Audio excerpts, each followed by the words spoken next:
Brand वही, स्वाद वही, लेकिन नाम नया। ये है ऑर्कला इंडिया लिमिटेड, जो बदल रही है इंडिया की फूड इंडस्ट्रीज का चेहरा। नमस्कार दोस्तों, मैं हूं प्रीति और आज हम बात करने वाले हैं एक ऐसी कंपनी की जो आपके किचन में पहले से ही मौजूद है, लेकिन आप शायद इसके नाम से वाकिफ नहीं हैं। हर भांति का स्वाद, हर दिन की कहानी। तो चलिए जानते हैं इस कंपनी की पूरी कहानी। जैसे कि कंपनी के बारे में, कि कंपनी काम क्या करती है, इस आईपीओ का डिटेल, कि ये कब से कब तक ओपन रहने वाला, फेस वैल्यू, प्राइस बैंड वगैरह वगैरह, एंड इसके फाइनेंशियल फंडामेंटल्स की ये लॉस मेकिंग कंपनी या फिर प्रॉफिटेबल कंपनी है।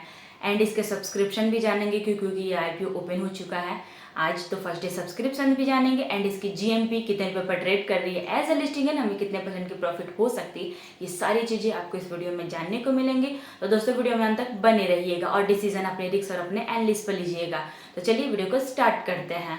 उससे पहले आप हमारे चैनल पर नए हैं तो प्लीज़ हमारे चैनल को सब्सक्राइब करें और बेल आइकन को दबाएं ताकि जो भी मेरा लेटेस्ट वीडियो हो वो आप तक जल्द से जल्द पहुंच सके। और वीडियो अच्छा लगे तो प्लीज़ एक लाइक ज़रूर करें ताकि हमें मोटिवेशन मिलती रहे ऐसी वीडियो और बनाने का। तो चलिए सबसे पहले हम बात करेंगे कंपनी के बारे में कि कंपनी एक्चुअल में काम क्या करती है। ऑर्कला इंडिया नॉर्वे की कंपनी ऑर्कला एएसए का हिस्सा है, जो यूरोप की सबसे बड़ी कंज्यूमर गुड्स कंपनियों में से एक है। भारत में इसने शुरुआत की थी एमटीआर फूड्स को खरीदकर, और जो कि 1994 में शुरू हुई थी। इसके बाद 2020 में इसने ईस्टर्न कॉन्टिनेंट्स और रसोई मैजिक जैसे ब्रांड्स को भी अपने परिवार में शामिल कर लिया, और अब 2024 से 2025 में इसने सभी को एक नया नाम दिया है, वो है ऑर्कला इंडिया लिमिटेड। अगर आपने पहले से ही एमटीआर का मसाला यूज़ किया या फिर ईस्टर्न का सांभर मिक्स जो होता है ना, कि इडली का बैटर्स जो आते हैं जो कि सिर्फ आपको बनाना रहता है, ये सारी ब्रांड आपने यूज़ किया होगा, तो आप पहले से ही ऑर्कला इंडिया कंपनी के कस्टमर हैं। कंपनी का फोकस्ड है पैकेट फूड्स, यानी मसाले, रेडी टू ईट जो होता है ना, कि बना बनाया हुआ, जैसे पैकेट में आता है इडली डोसा बनाने वाला जो बैटर होता है वो, कि मतलब आपको सिर्फ लाना है और बना देना है, बस। ये सारी चीज़ें, ये प्रोडक्ट्स जो है मैन्युफैक्चर करती है, उसके बाद सेल भी करती है। तो ये कंपनी भारत के साथ साथ 40 से भी ज़्यादा देशों में अपने प्रोडक्ट्स एक्सपोर्ट करती है, मतलब स्वाद का सफ़र ग्लोबल है। तो दोस्तों ये है कंपनी के बारे में कि कंपनी कैसा है। तो कंपनी काफ़ी बढ़िया देखने को मिल रही है। अब आते हैं आईपीओ डिटेल की, कि आईपीओ कब से कब तक ओपन रहने वाला। तो देखिए, ऑर्कला इंडिया आईपीओ 29 अक्टूबर से लेकर 31 अक्टूबर तक ओपन रहने वाला। फेस वैल्यू ₹1 पर शेयर रखे गए हैं। प्राइस बैंड इसके 695 रुपीज से लेकर 730 रुपीज पर शेयर रखे गए हैं। 20 शेयर्स के लॉट साइज है। टोटल इशू साइज 1667 करोड़ का है, जो कि पूरे के पूरे ऑफर पर सेल रखा गया है। 69 रुपीज पर शेयर एम्प्लॉयज के लिए डिस्काउंट भी दिए गए हैं। अब आते हैं फाइनेंशियल्स एंड फंडामेंटल्स के बारे में, कि ये लॉस मेकिंग कंपनी या फिर प्रॉफिटेबल कंपनी है। एसेट्स की बात करें तो assets year on year growth देखने को मिली है।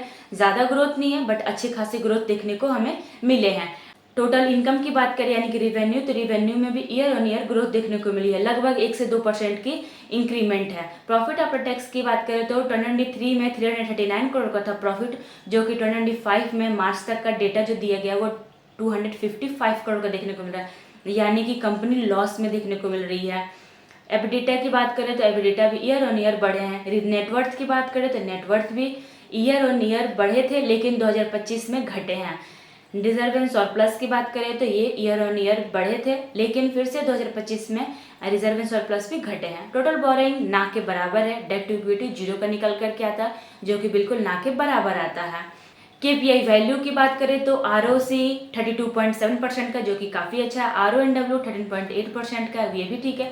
पेट मार्जिन 10.7% का निकल करके आता है। एबिडिटा मार्जिन 16.6% का। प्राइस टू बुक वैल्यू 5.40% का। तो देखिए, फाइनेंशियल फंडामेंटल स्ट्रॉन्ग कंपनी है, उतनी स्ट्रॉन्ग नहीं है बट स्ट्रॉन्ग है कंपनी। डेट ना के बराबर है, 0 निकल करता है। डेट टू इक्विटी मतलब आप समझ लीजिए ना के बराबर है डेट टू इक्विटी। अब बात कर लेते हैं इसके सब्सक्रिप्शन के डे 1 के। तो फिलहाल अभी 1 बज रहे हैं, तो देखते हैं कि डे 1 में सब्सक्रिप्शन कैसे देखने को मिलता है। तो चलिए देखते हैं। अभी फिलहाल एक दिन में 0.43 टाइम सब्सक्राइब हुआ है और टोटल 493 करोड़ एप्लीकेशन लगाए गए हैं 1 बजे तक। तो अभी तो आज पहला दिन है, तो देखते हैं कि कैसे हमें सब्सक्रिप्शन देखने को मिलती है। चलिए अब बात कर लेते हैं इसकी ग्री मार्केट प्रीमियम की। तो इसकी जीएमपी जो है वो फिलहाल 63 रुपीज़ पर ट्रेड करते हुए नजर आ रहा है। एज ए लिस्टिंग है हमें 8% का प्रॉफिट हो सकता है। पहले अभी ओपन होने से पहले 10% का प्रॉफिट हो रहा था, लेकिन अभी जीएमपी क्रैश हो चुका है, तो अभी हमें 8% की प्रॉफिट देखने को मिल रही है। वैसे जीएमपी का अंदाजा होता है, फिक्स नहीं होता है, तो कुछ भी हो सकता है। तो देखते हैं कि हमें एक्चुअल में लिस्टिंग पर कितने % की प्रॉफिट होती है। तो दोस्तों, ओरकला इंडिया कंपनी सिर्फ एक कहानी नहीं है, ये भारतीय खाने पीने की आदतों की कहानी है। तो दोस्तों, क्या आप इस IPO में इन्वेस्ट करेंगे या फिर इसे अवॉइड करेंगे, मुझे कमेंट बॉक्स में कमेंट करके बताएं। पर्सनली मैं इस IPO में अप्लाई करने का डिसीजन बना रही हूँ, लेकिन वैसे मैं 3rd डे अप्लाई करती हूँ, तो देखती हूँ कैसा हमें रिस्पॉन्स देखने को मिलता है सब्सक्रिप्शन GMP में, तो मैं उस हिसाब से अप्लाई करती हूँ 3rd डे। तो आई होप सो आपको ये वीडियो यूजफुल लगा होगा। यूजफुल लगा तो प्लीज़ एक लाइक करें, अपने दोस्तों में शेयर करें जो IPO में इन्वेस्ट करते हो, एंड मेरे मार्केट प्रॉफिट चैनल को सब्सक्राइब करना ना भूलें। Thank you.